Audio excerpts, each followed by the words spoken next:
पढ़ते हैं nerve supply of the stomach.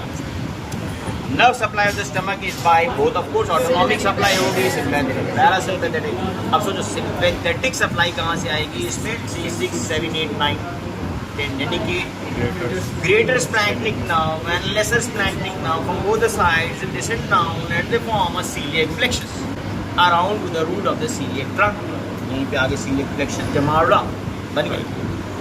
इस celiac plexus से फिर divergent efferents निकलते हैं, they form subplexuses like hepatic plexus, cystic plexus, renal plexus, phrenic, subphrenic plexus, बहुत सारे। नीचे superior mesenteric plexus, but ये सबसे बड़ा plexus है abdomen, that is celiac plexus। and कुछ प्री गैंग्लियोनिक फाइबर्स भी आते हैं, इनके लिए एक रिले सेंटर होता है सीलियक गैंग्लियन। ठीक, बताया था मैंने कि सिंपैथेटिक और पैरासिम्पैथेटिक सिस्टम में ये इफरेंट पाथवे में ये डिफरेंस है that sympathetic pre ganglionic fibres are short, post ganglion fibres are long. and the parasympathetic system is pre-ganglionic or long and post-ganglionic fibers are short. So parasympathetic ganglia somewhere lies nearer to the viscera, or sympathetic chain is just on the side of the vertebral column. तो इसलिए इसमें एक ganglion भी मिलेगा, celiac ganglion। उससे branches sympathetic fibers which will reach to supply the stomach through the root of arteries। Gastric arteries जितनी भी, there are so many vessels supplying to the stomach, along to the adventitia of those arteries these sympathetic nerve fibers travel to reach the stomach। अब stomach में पहुंच भी जाएंगे तो stomach के अंदर तो नहीं पहुंचे भी। अब स्टमक की लेयर्स क्या है? Serosa, then you have muscular layer, then you have submucosa, and then you have the mucosa। तो अब बात ये आ रही है कि actually there is an enteric nervous system, जो जीआईटी का अपना सिस्टम है, उसका काम है peristaltic movement, regular waves of contraction, है ना, ग्रेजुअली ऊपर से नीचे मिल्किंग एक्शन। उसके लिए have Meissner's plexus, myenteric plexus और ऑर्बेक्स प्लेक्सस। ऑर्बेक्स और myenteric is between the muscle layers and Meissner's like within submucosa. तो ये अंदर जाएंगे sympathetic parasympathetic fibers crossing from outside to inside, and they will connect with these nerve plexuses, indirect nerve plexuses. There will be a connecting neuron that is called interstitial cells of Pajal. They will communicate between these nerves and the indirect nerve plexus. Right now, what is the action of sympathetic nervous system on the stomach? It is vasomotor, means constriction of vessels. दूसरा construction of arteries होता है mainly, और sphincter mechanism, यानी कि pyloric sphincter को constrict कराएगा। It will cause delaying of the gastric emptying time. और क्या कराएगा? It will inhibit the it will मतलब इट विल नॉट जब पेरिस्टालिसिस हो रही होगी, ऑब्वियसली जब सिंपैथेटिक ओवरटोन होगा पेरिस्टालिटिस सबसाइड कर जाएगी। ऑब्वियसली देयर इज आप सीसॉ टाइप मैकेनिज्म होता है। सिंपैथेटिक ओवरटोन होगा तो पैरासिम्पैथेटिक सबसाइड करेगा, पैरासिम्पैथेटिक ओवरटोन होगा तो ये सीसॉ मैकेनिज्म बैलेंस के लिए चलता है। Remember sympathetic is also having an efferent fibres.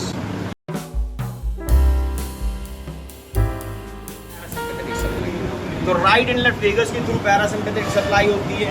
ठीक, अब ये दोनों जो वेगस हैं, एक्चुअली वेगस की सप्लाई जो है parasympathetic control head and neck से तो आ रही है, क्रेनियल नर्व है, फोरगट और मिडगट पूरा कवर कर लेंगे। हाइंड गट के पोर्शन में वहाँ से आएंगे इंफीरियर हाइपोगैस्ट्रिक प्लेक्सस से फाइबर्स आते हैं, S2, S3, S4। तो अब वेगस जब डिसेंड करती है इनिशियली तो either side of the trachea रहती है, तुम्हें पता ही है, उसे वो रिकरेंट लैरिंजियल नर्व उठ के जाती है वापस और लैरिंग्स को सप्लाई करती है।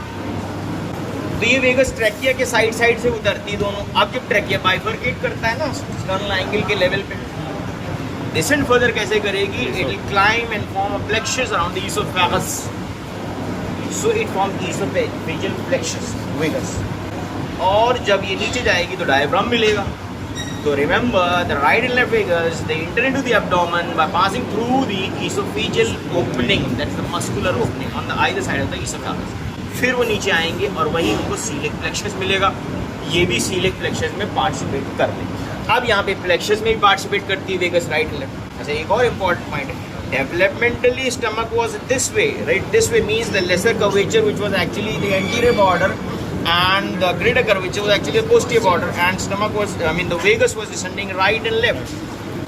So during development stages takes it twist like this. The left surface becomes the anterior surface and the right surface becomes the posterior surface. Now remember, when they will be talking about vagi, the two vagus, there will be an anterior vagus and there will be posterior vagus.